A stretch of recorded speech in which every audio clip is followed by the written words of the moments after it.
اسلام قبول کرنے سے کئی سال پہلے حضرت عمر بن خطاب رضی اللہ تعالیٰ عنہ ایک دفعہ تجارتی قافلے کے ساتھ مال لے کر مکہ سے شام گئے۔ قافلے میں قریش کے کئی اور بڑے سردار بھی شامل تھے۔ یہ قافلہ شام کے سب سے بڑے شہر دمشق گیا اور وہاں اپنا مال بیچ کر مکہ واپس روانہ ہوا۔ تھوڑا سا فاصلہ طے کرنے پر حضرت عمر کو یاد آیا کہ ان کی ایک رشتہ دار خاتون نے انہیں کچھ سونا دیا تھا کہ اسے بیچ کر اس کے لیے کچھ کپڑے وغیرہ لیتے آئیں۔ انہوں نے اپنے قافلے کے ساتھیوں سے کہا کہ فلاں عورت کا کام کرنے واپس دمشق جا رہا ہوں، کوشش کروں گا کہ یہ کام کر کے جلدی واپس آ جاؤں۔ حضرت عمر دمشق واپس گئے تو بازار بند ہو چکے تھے۔ مجبوراً وہ ایک مسافر خانے میں ٹھہرے اور سو گئے۔ تھوڑی دیر کے بعد اللہ کا ایک بندہ مسافر خانے میں آیا۔ اس نے حضرت عمر کو جگایا اور اپنے ساتھ اپنے گھر لے آیا۔ یہ بات واضح نہیں تھی کہ وہ شخص حضرت عمر کو پہلے سے جانتا تھا یا ان کے والد خطاب سے ان کی واقفیت تھی۔ انہوں نے حضرت عمر کی بڑی خاطر و مدارت کی۔ کھانا کھا کر تو وہ سو گئے اور ان کا میزبان رات بھر عبادت کرتا رہا۔ صبح کو حضرت عمر بیدار ہوئے تو ان کے میزبان نے کہا کہ اکیلے بازار مت جانا، بازار میں لٹیرے اکثر مسافروں کو لوٹتے رہتے ہیں، میرے ساتھ چلنا۔ یہ کہہ کر وہ سو گیا کیونکہ رات بھر جاگ رہا تھا۔ حضرت عمر نے اسے جگانا مناسب نہیں سمجھا اور اکیلے ہی بازار چلے گئے۔ ابھی بازار کھلا بھی نہیں تھا، وہ بازار کھلنے کا انتظار کرنے لگے۔ کچھ دیر کے بعد ایک عیسائی پادری اپنے نوکروں کے ساتھ آیا اور حضرت عمر کی طرف اشارہ کر کے اپنے نوکروں کو حکم دیا کہ اس شخص کو پکڑ لو، یہ گرجے کا کام بہت اچھی طرح سے کر لے گا۔ اس زمانے میں حضرت عمر بڑے تنومند پہلوان تھے۔ پادری کے نوکروں نے اس کو پکڑ لیا اور ایک پرانے گرجے میں لے گئے۔ پادری نے اس کو ایک ہتھوڑا دیا اور اس کو گرجے کی ایک دیوار توڑنے پر لگا دیا۔ ایسا معلوم ہوتا تھا کہ وہ اس جگہ پر ایک نیا گرجا بنوانا چاہتا تھا۔ حضرت عمر دن بھر کام کرتے رہے۔ کہیں شام کو جا کر چھٹی ملی، وہ تھکے ہارے واپس مسافر خانے میں آ کر بیٹھ گئے۔ پہلے ہی دن والا نیک آدمی پھر آیا اور اس نے پوچھا کہ آپ کدھر چلے گئے تھے؟ حضرت عمر نے اسے سارا قصہ بتا دیا۔ وہ شخص آج بھی ان کو اپنے گھر لے گیا اور ان کی بڑی خاطر و مدارت کی اور انہیں تاکید کی کہ کل بازار جاتے وقت مجھے ساتھ لے جانا۔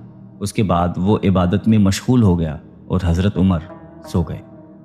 دوسرے دن حضرت عمر بیدار ہوئے تو اپنے نیک میزبان کو سوتے پایا۔ انہوں نے اب کی بار بھی اس کو جگانا مناسب نہیں سمجھا اور اکیلے ہی بازار چلے گئے۔ اتفاق سے پھر وہی پادری اپنے نوکروں کے ساتھ آیا اور حضرت عمر کو پکڑ کر ساتھ لے گیا۔ ان کو غصہ تو بہت آیا، لیکن کیا کرتے، غیر ملک میں وہ اکیلے تھے اور کوئی ہتھیار بھی پاس نہیں تھا۔ دوسری طرف پادری کے ساتھ 7-8 نوکر تھے اور وہ سب ہتھیار بند تھے۔ پہلے دن کی طرح ہی حضرت عمر ہتھوڑے کے ساتھ گرجے کی دیوار توڑتے رہے۔ جب دھوپ تیز ہوئی تو پادری اور اس کے نوکر انہیں کام میں مشغول دیکھ کر چلے گئے اور حضرت عمر دیوار کے سائے میں دم لینے کے لیے بیٹھ گئے۔ اتنے میں وہ پادری گھوڑے پر سوار چپکے سے آیا اور حضرت عمر کے سر پہ ضرب لگائی اور کہا کہ ہم سب گھر گئے تو نے کام ہی چھوڑ دیا۔ اب حضرت عمر کو صبر کی تاب نہ رہی۔ انہوں نے ادھر ادھر نظر دوڑائی، ہر طرف سناٹا تھا۔ انہوں نے پادری کو گھوڑے سے کھینچ کر نیچے کر لیا اور اس کے سر پر ہتھوڑے مارنا شروع کر دیے۔ وہ بہت چیخا چلایا لیکن اس کی مدد کے لیے کوئی نہیں پہنچا۔ حضرت عمر نے ٹوٹی ہوئی دیوار کا ایک بھاری ٹکڑا اٹھا کر اس کے سر پہ دے مارا۔ وہ پہلے ہی زخمی تھا، اب اس نے دم دے دیا۔ اس کو مرتے دیکھ کر حضرت عمر تیزی سے بھاگ کھڑے ہوئے اور جس راستے سے دمشق آئے تھے وہ راستہ چھوڑ کر ایک دوسرے راستے پر چل پڑے۔ شہر سے کافی دور انہیں ایک خچر پر سوار رومی ملا جو روم سے تعلق رکھتا تھا۔ وہ ان کے ساتھ چلنے لگا۔ وہ کچھ باتیں کرنے لگا لیکن نہ حضرت عمر ان کی زبان سمجھتے تھے اور نہ وہ ان کی زبان سمجھتا تھا۔ اس نے یکایک اپنی تلوار پر ہاتھ ڈالا۔ حضرت عمر سمجھ گئے کہ وہ ان پر وار کرنا چاہتا ہے۔ انہوں نے فوراً ہی خچر سے اسے کھینچ لیا اور اس سے تلوار چھین کر ایک ہی وار میں اس کا کام تمام کر دیا۔ پھر آپ خچر پہ سوار ہو کر آگے چلے۔ اس کے بعد کیا ہوا اس کا حال خود حضرت عمر نے اس طرح بیان کیا ہے کہ اس جگہ سے روانہ ہو کر میں ایک گرجے پہنچا۔ یہاں عیسائیوں کی ایک جماعت رہتی تھی۔ میں گرجے کے اندر داخل ہوا تو گرجے میں رہنے والے سب لوگ میرے ارد گرد جمع ہو گئے اور مجھ سے میرے حالات کے بارے میں پوچھنے لگے۔ پھر وہ اپنے پادری کے پاس مجھے لے گئے۔ پادری مجھے نہایت غور سے دیکھنے لگا اور اس کے بعد کہنے لگا کہ ایسا معلوم ہوتا ہے کہ تمہیں کسی چیز کا خوف ہے۔ میں نے کہا کہ تم نے کیسے اندازہ لگا لیا کہ مجھے کسی چیز کا خوف ہے؟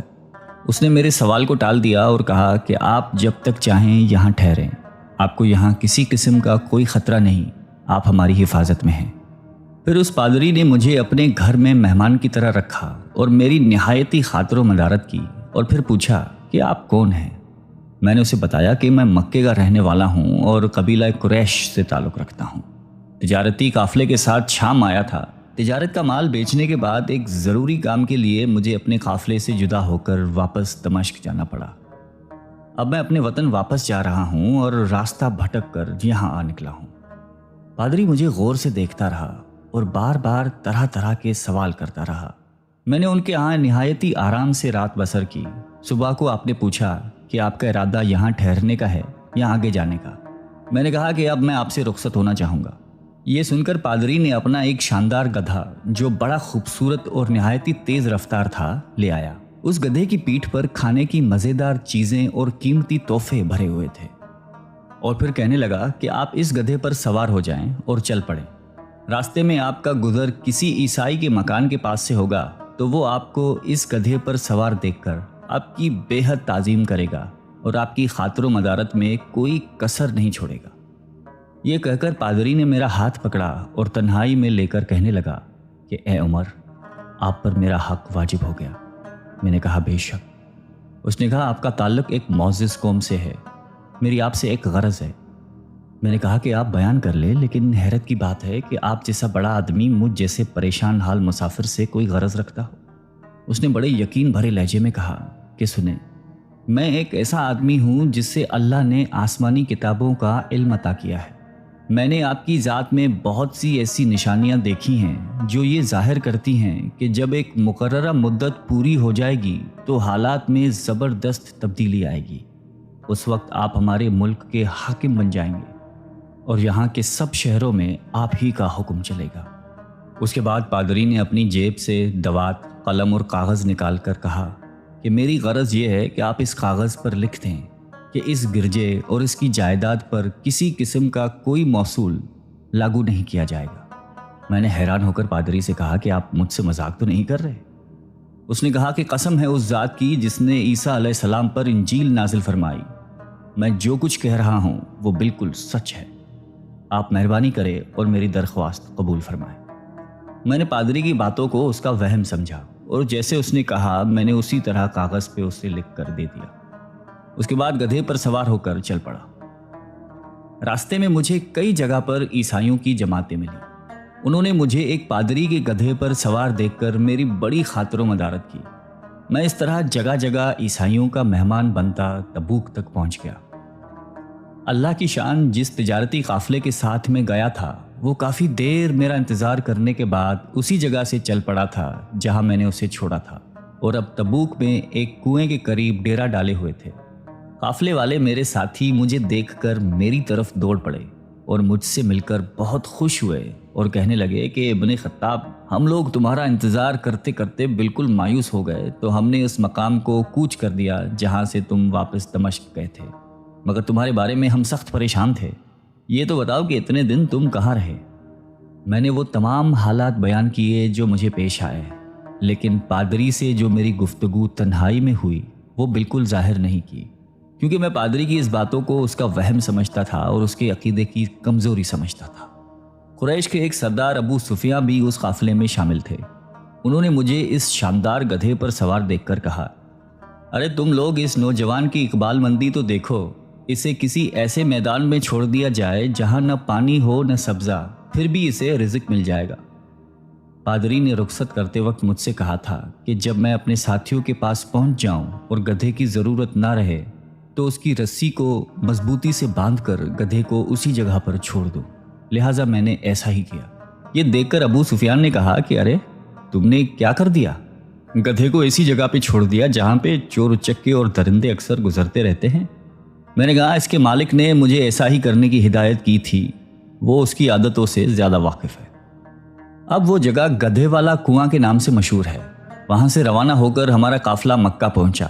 میری اور پادری کے درمیان جو گفتگو ہوئی تھی وہ مجھے بھلائے نہ بھولتی تھی۔ پہلے تو کئی دن تک میں نے اسے اپنے دل میں ہی رکھا، پھر مجھ سے ضبط نہیں ہوا اور یہ راز میں نے اپنے رشتہ دار خاتون کے سامنے ظاہر کیا جس نے مجھے سونا دیا تھا۔ وہ بڑی عقل مند خاتون تھی۔ اس نے مجھ سے کہا کہ اے ابن خطاب، میں تمہارے بچپن ہی سے تم میں اچھی نشانیاں دیکھ رہی ہوں۔ جب تم بہت چھوٹے بچے تھے تو میں نے ایک دفعہ خواب میں دیکھا کہ تم لمبے ہوتے جا رہے ہو اور تمہارا قد اتنا لمبا ہو گیا ہے کہ اس نے آسمان کو چھو لیا ہے۔ یہ دیکھ کر میں نے خواب میں کہا کہ ارے یہ میرے بچے کی کیا حالت ہو گئی ہے۔ کسی نے کہا کہ یہ لڑکا دنیا اور آخرت میں بھلائی پانے والا بنے گا۔ جاہلیت کے زمانے میں اس قسم کی باتوں کا مطلب میرے سمجھ میں نہیں آتا تھا۔ مکہ میں ایک شخص اہل کتاب یعنی یہود و نصارہ میں سے تھا جو بہت گمنام تھا۔ عام لوگ تو اس سے واقف بھی نہیں تھے، لیکن قریش کے کچھ سردار اسے پہچانتے تھے اور اس کی بہت عزت کرتے تھے۔ ایک دن دوپہر کے وقت میں اس کے ہاں گیا اور اسے جا کر کہا کہ میں آپ سے چند باتیں کرنا چاہتا ہوں اور چاہتا ہوں کہ آپ ان کو اپنے دل میں راز بنا کر رکھیں اور کسی کے سامنے ظاہر نہ کریں۔ اس نے ایسا کرنے کا وعدہ کیا تو میں نے اپنے سفر کے تمام واقعات اس کے سامنے بیان کر دیے اور اپنے رشتہ دار خاتون کے خواب کا بھی ذکر کیا۔ جب میں اپنی گفتگو ختم کر چکا تو اس نے کہا کہ ابن خطاب، جس کو تم نے موصول کی معافی کا وعدہ لکھ کر دیا ہے وہ اس زمانے میں عیسائیوں کا سب سے بڑا عالم ہے۔ جو کچھ اس نے کہا وہ سب سچ ہے اور جلد ہی وہ سچ تمہارے سامنے آ جائے گا۔ جہاں تک تمہاری رشتہ دار خاتون کے خواب کا تعلق ہے تو اس سے یہ ظاہر ہوتا ہے کہ مکے میں ایک بہت بڑا انقلاب آئے گا۔ زمانہ ایک نئی صورت اختیار کرے گا اور آنے والے زمانے کے آسمان و زمین بدل جائیں گے۔ میں وہاں سے گھر چلا آیا اور اس کی ساری باتیں اپنے دل میں لیے رہا۔